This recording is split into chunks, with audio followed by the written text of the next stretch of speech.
Bonjour, c'est Jules Lavie pour Code Source, le podcast d'actualité du Parisien. Aujourd'hui, deuxième et dernier épisode de notre podcast sur le Hamas. Le Hamas est au cœur de l'actualité depuis ses attaques meurtrières lancées le samedi 7 octobre en Israël. 1400 Israéliens, principalement des civils, ont été tués et environ 200 autres ont été pris en otage par le mouvement islamiste. De leur côté, les ripostes de l'armée israélienne sur la bande de Gaza ont tué 2750 Palestiniens, dont plusieurs centaines d'enfants, d'après les autorités locales. Que sait-on du Hamas, classé comme organisation terroriste par l'Union européenne et les États-Unis ? Quelle est son histoire ? Quels sont ses objectifs ? Comment les Israéliens ont-ils lutté jusqu'ici contre ce mouvement islamiste ? Pour répondre à ces questions, Code Source vous propose un podcast en 2 épisodes, le deuxième aujourd'hui, avec notre invité, un journaliste indépendant qui a longtemps vécu à Jérusalem, Gallagher Fenwick.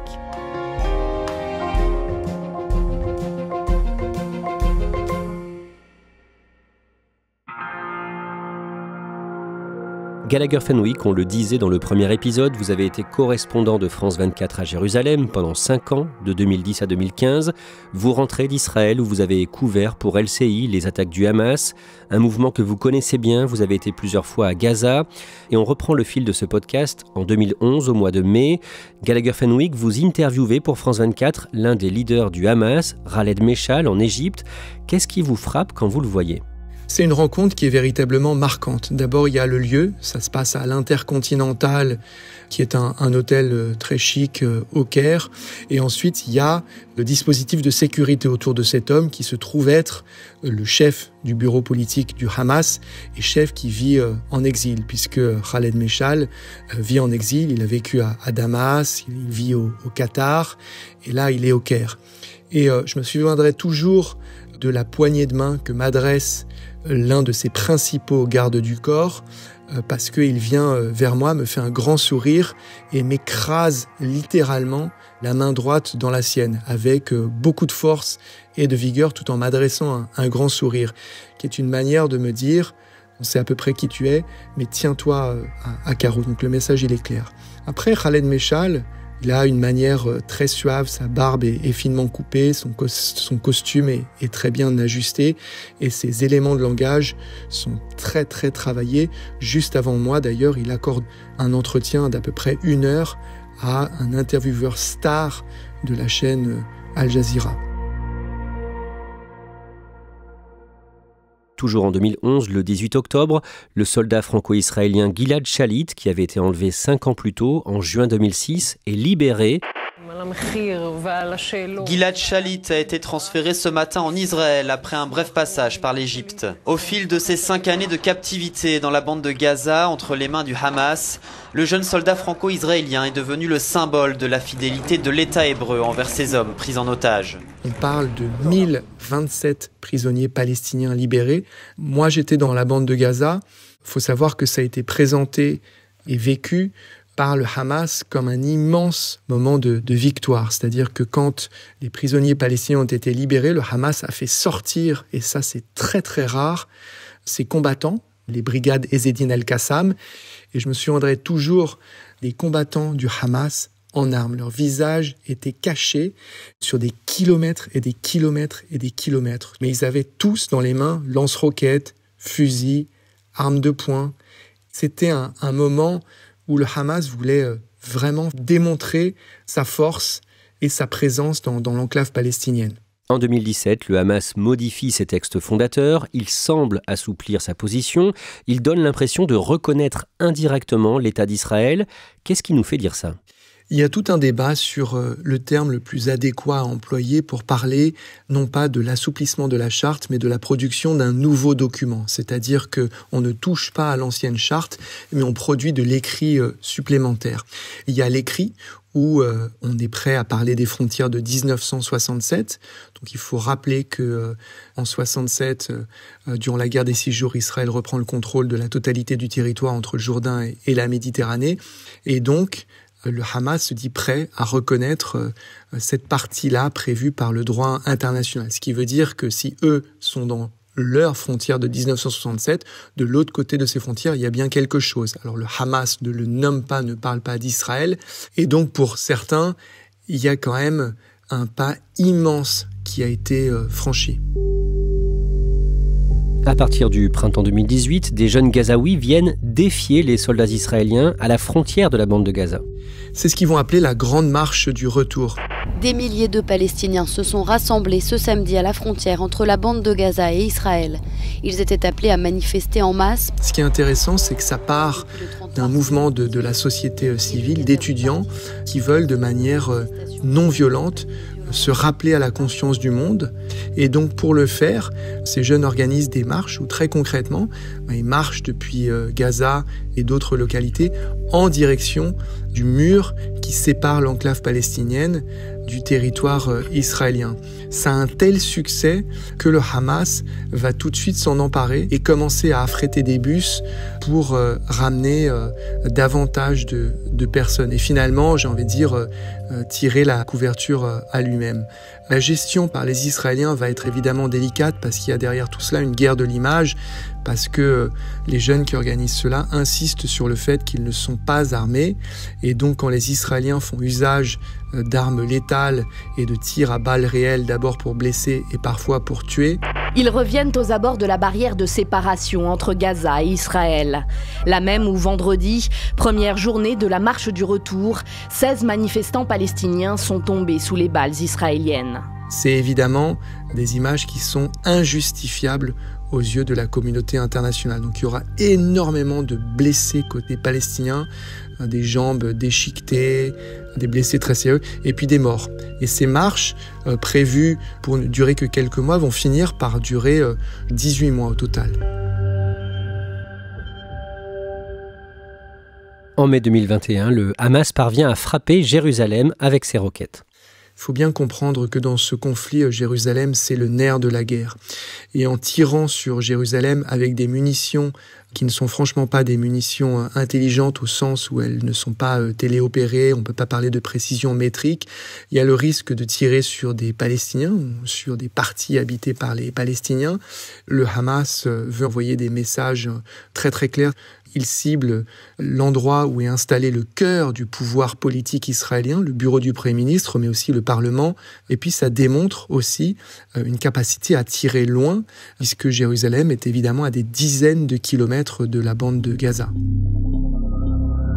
Malgré cette démonstration de force, déjà à cette période, le Hamas a régulièrement du mal à payer les fonctionnaires de la bande de Gaza. Oui, le Hamas, c'est aussi, on a tendance à l'oublier, une immense bureaucratie. Donc des gens dans les bureaux qui font des papiers, qui tiennent des registres de la justice, toutes sortes d'administrations comparables à ce qu'on a dans n'importe quel État. Et le Hamas a beaucoup de mal de ce point de vue-là. Et donc, c'est aux yeux de très nombreux et nombreuses Gazaouis un échec. Et notamment, il y a l'incapacité à payer les salaires de ces fonctionnaires et qui commence à devenir très nerveux. Et plus les gens s'appauvrissent, moins ils ont peur du Hamas et moins ils hésitent à aller manifester leur colère dans la rue. Et on a vu parfois des gens par milliers descendre dans les rues, notamment de Gazaville, pour demander l'amélioration de leurs conditions de vie. Et ce qui est assez inédit, c'est qu'ils ne s'adressent pas à la puissance israélienne, mais ils s'adressent au Hamas avant tout dans leur quotidien immédiat. Ils estiment que le Hamas ne fait rien ou pas suffisamment pour pouvoir l'améliorer. Le Qatar aide Gaza à hauteur de plusieurs centaines de millions d'euros chaque année. Est-ce qu'on sait s'il y a de la corruption et si une partie de cet argent est détournée par le Hamas ? Effectivement, le Qatar est rapidement devenu une bouée de sauvetage financière pour le Hamas, avec des sommes qui vont dans les 30 millions de dollars qui sont amenés physiquement dans la bande de Gaza chaque mois. C'est des valises avec littéralement des liasses de billets à l'intérieur qui devaient permettre en fait de quelque part faire sortir un peu de pression de la cocotte, payant les salaires et en permettant également au Hamas, donc au gouvernement, de payer l'autorité palestinienne, c'est un triangulaire un peu compliqué, qui ensuite paye l'État hébreu pour l'acheminement d'électricité et d'autres biens qui rentrent dans la bande de Gaza. Donc le Qatar a permis cela, mais en passant tout de suite par du cash. Et effectivement, quand vous avez autant de cash qui circule, vous imaginez que déjà la traçabilité des billets est relativement limitée. Et quand vous faites partie des maillons de transmission, il y a toujours la tentation de s'en mettre plein les poches. Et quand vous habitez dans un territoire de 350 km² et que vous vous faites construire une maison qui ressemble plus à un palais qu'aux appartements dilapidés qu'on trouve dans le centre-ville de Gaza, ça se voit rapidement. Pareillement, tout le monde va voir le véhicule à bord duquel vous vous déplacez dans la bande de Gaza, et donc ça fait jaser, et ça participe à la colère et aux accusations de corruption qui sont tout à fait justifiées dans certains cas. Cette année 2023, le dimanche 16 juillet, un compte Instagram palestinien suivi par 150 000 personnes, en grande partie des Gazaouis, le compte Al-Virus, publie un post visant le Hamas et il est très largement commenté. Oui, absolument. Ce qui est intéressant, c'est que le compte s'appelle le virus moqueur. Il est animé, me semble-t-il, par des Palestiniens qui, en réalité, sont à l'étranger. Je crois qu'ils se sont réfugiés en Égypte. Parce qu'il y a toujours eu une jeunesse qui n'a jamais supporté les restrictions imposées par le Hamas. Restrictions vestimentaires, mode de vie très rigoriste. Et eux ont bien compris l'utilisation qu'ils pouvaient faire de ces réseaux. Et le Hamas, qui est essentiellement quand même fait de personnes qui ne sont pas nécessairement de la génération réseaux sociaux, vont quand même très rapidement réprimer cela. Ça veut dire par exemple interdire les rassemblements. Et celles et ceux qui refusent de se soumettre à ces dictats sont envoyés manu militari croupir dans une cellule de prison. Et pour les avoir vus, c'est franchement pas un moment sympathique.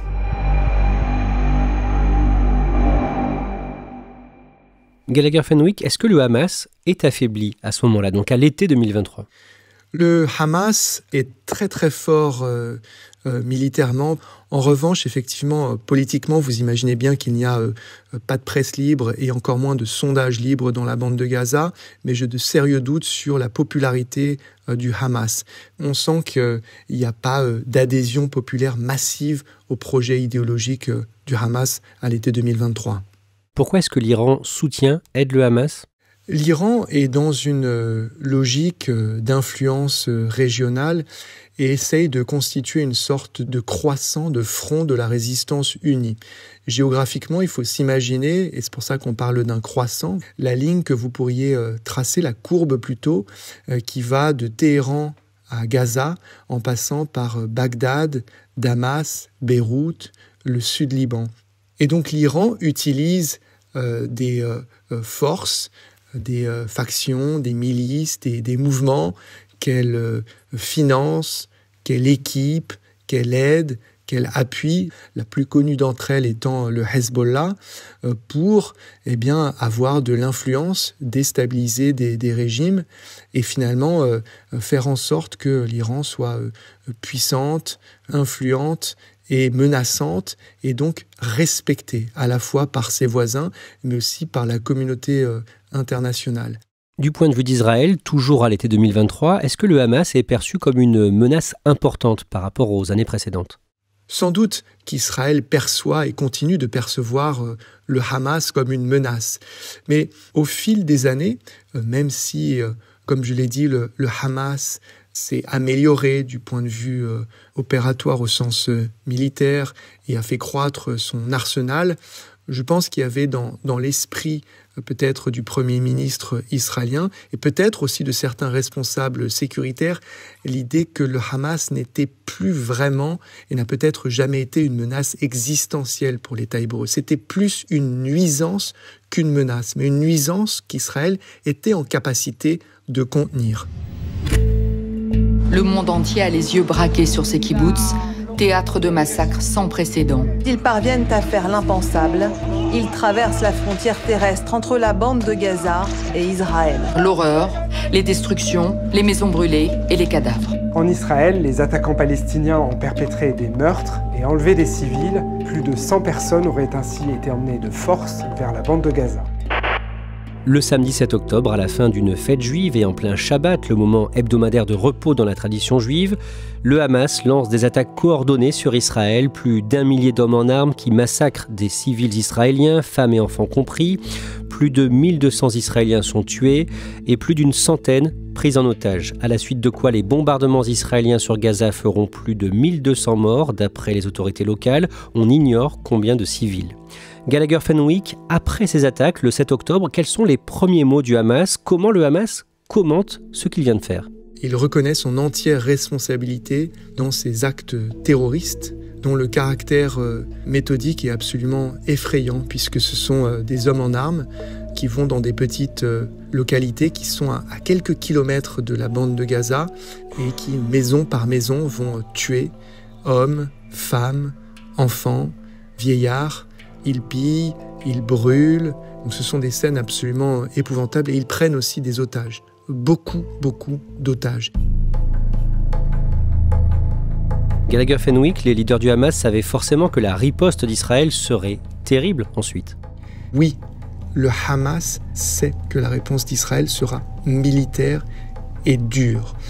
Mais le Hamas pense avant tout à lui, à sa survie, et en ce sens est prêt à sacrifier une partie de sa population, de la population palestinienne, et à en faire ce qu'ils appellent des martyrs.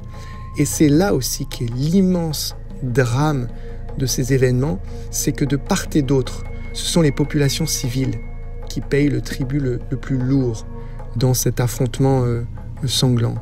D'abord les victimes israéliennes, juives qui sont mortes, et ensuite palestiniennes.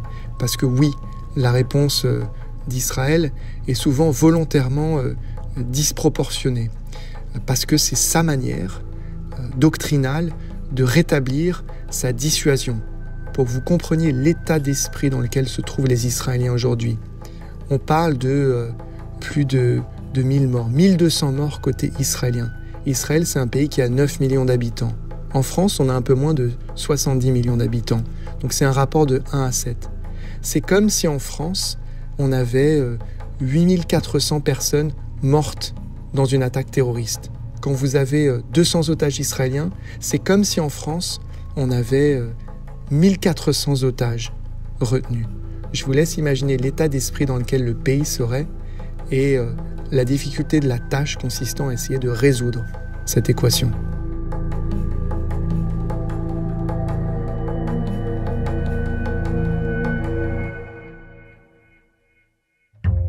Merci Gallagher Fenwick, journaliste indépendant, ancien correspondant de France 24 à Jérusalem. Code Source est le podcast quotidien d'actualité du Parisien. Cet épisode a été produit par Thibault Lambert, Pierre-Lloyd Thomas et Barbara Gouy. Réalisation, Pierre Chaffanjon. Pour suivre l'actualité en direct, rendez-vous sur leparisien.fr.